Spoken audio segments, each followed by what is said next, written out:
Hello, this is social media attorney Mark Fiedleholtz, and we are back now with the introduction to module number 2, Shattering 3 Biggest Social Media Myths.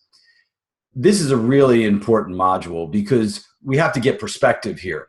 When social media networks such as Facebook was first introduced in 2004, it was advertised as unbridled free speech zone. You could say just about anything you wanted to. You could share your personal thoughts with abandon, no rules, just go for it. And the United States Supreme Court and the lower courts didn't really weigh in a lot on it. But if you fast forward now to today, the courts are starting to really scrutinize a lot of the social media content.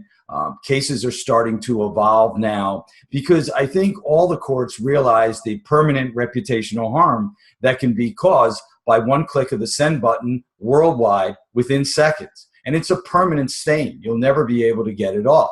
So again, I think the courts are recognizing the power and the harmful effects that social media can cause when they're used, when it's used in the wrong way. There are two cases that I would like you to look at. I think are really an interesting read. It will be a 2014 case. The United States Supreme Court was Riley versus California. It was a case about cell phones and police arresting somebody and whether they could look at the cell phone immediately. But there was a lot of interesting dicta, which means a judge's decision, about the expansiveness of social media, the expansiveness of smartphones. It really is a case you need to read. And then the, the other one that I would recommend is North Carolina versus Packyman. That just came out recently. And that case involved a North Carolina statute that basically said convicted sexual offenders, registered sexual offenders, could not use platforms, social network platforms that they knew or should know that minors would be on.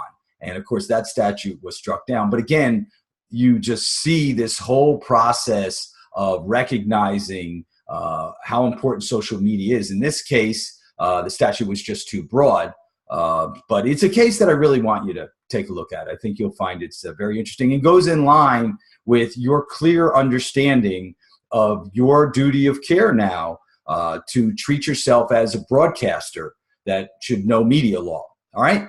Okay, so, but here's the bottom line. The bottom line to this module is basically going to be, we're just going to focus on 3 myths, but they're really important, is that venting on social media with impunity is over.